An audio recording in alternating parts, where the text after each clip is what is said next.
It is exactly what happened, that Yaakov Gendelman did collaborate with my ex-husband, Russell Carlton, with Russell Carlton's family, clear evidence of this, with my blood family, my father and brother, who are very affluent physicians, and so affluent that they also have their own friends and social contacts with judges and, you know, attorneys, politicians, etc. So when you have a group of that stature and income get together with one goal in mind, and I had no income and I had no assets, and you still have to prove your innocence. I think I understand. How did you get to the 28-count indictment? Like I said, there were many allegations that were made by these individuals, and all those allegations ended up equaling 28. That there were 28 individual charges from the collection of allegations of all of these individuals that conspired.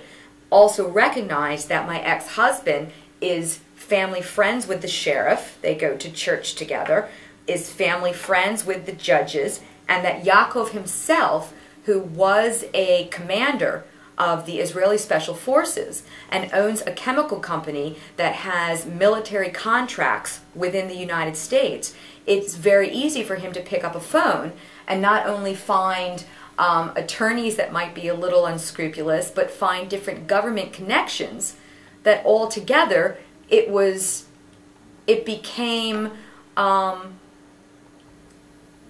just this very strong collaborative effort to, you know, protect these children from this hideous woman who had already lost custody. So obviously she must be hideous if she lost sole and physical custody, and it states in public record that she's hostile and a drug addict and everything else. So now if people are making criminal allegations that I am going to kill my child, that I am molesting my daughter, because my daughter now understand I have been advocating or trying to advocate and clearly explain to the courts and others that my daughter had been being molested, that after they removed custody from me and she was still being molested, that the behaviors got worse.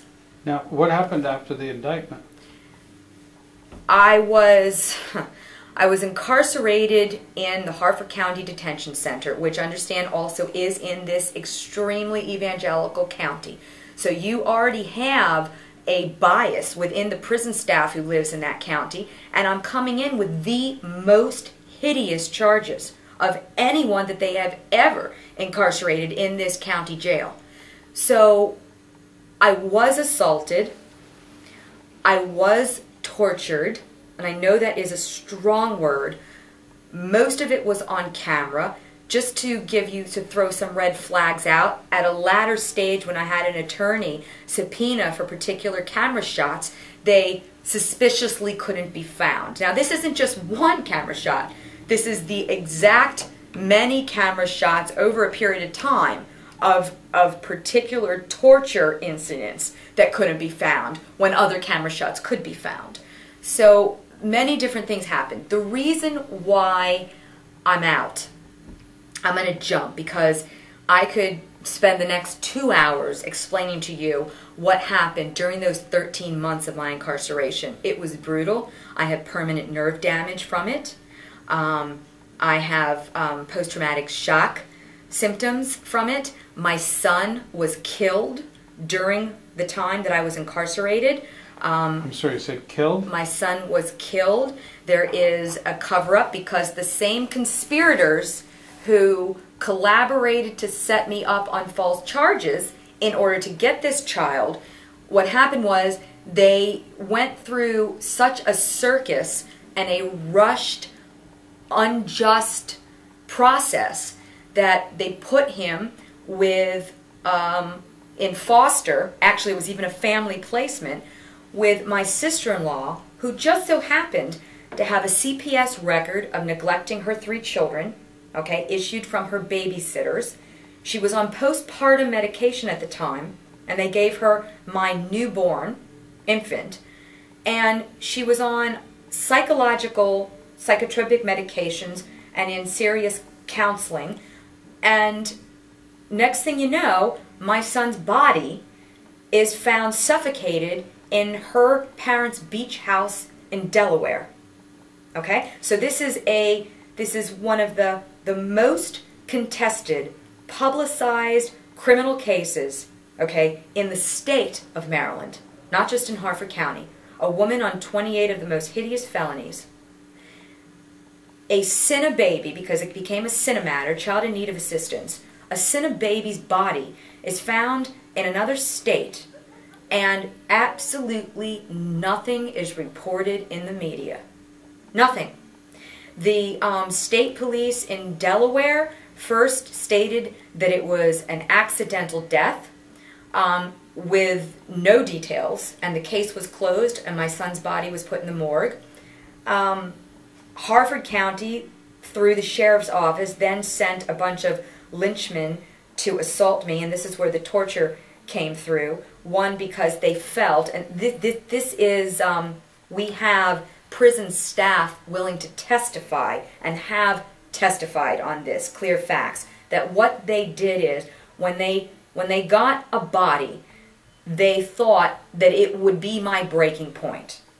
That if they could terrorize me and torture me at the time that I was told of my son's passing, that they could crack me, thereby, instead of taking the 28 felony charges to trial, and we would clearly prove that they were incorrect and possibly have me acquitted, that now we have a manslaughter, and I had an avocational team in conjunction with my defense team that through the defense process of investigating to get supportive evidence on my defense, found incriminating evidence, that they clearly manufactured evidence, and that they hid exculpatory evidence. So we have... Who are they? They are the state prosecutors Of the state of Maryland? Of the state prosecutors of the state of Maryland through Harford County.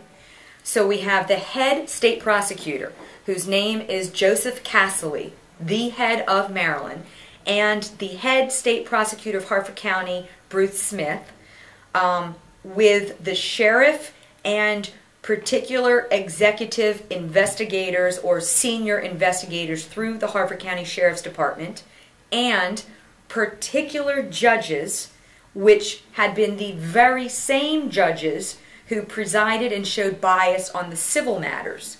That the collection of these particular individuals, okay, presented themselves in defense investigations as conspiring, collaborating, hiding evidence, okay? There were clear audio tapes that I had recorded my child of her abuse that they hid. They had interviewed another child who stays at my home on a regular basis because I fostered 3 children when my daughter was a toddler, and one of the 3 is like my daughter's sister and still sleeps over my house twice a month. They interviewed this child and hid. Not only did they hide the CAC video and evaluation of this child, but they also hid the fact that it ever existed. A lot of exculpatory evidence being hidden. Again, a manufacture of evidence. They stated that I had contaminated breast milk. They ended up not having that breast milk, what is it called, tested.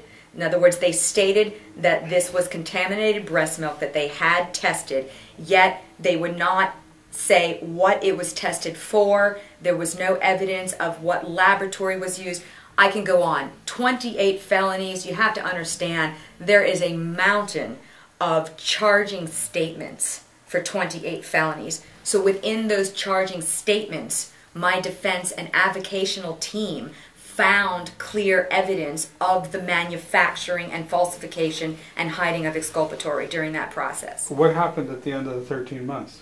At the end of the 13 months, my avocational group, which consists of some Washington experts, a woman by the name of Dr. Leora Rosen, who was a director of research for the Justice Department on violence and has since become a woman's advocate, became involved on my case. She also has a partner. So there's about 7 Washington experts that formed a avocational team. Together they recognized that nothing was being done and continuous laws were being broken by the state prosecutors and public defender's office, who work for the same boss. And the same boss, in essence, is an attorney. So they thought that if... And who is that? And that's Joe Casserly.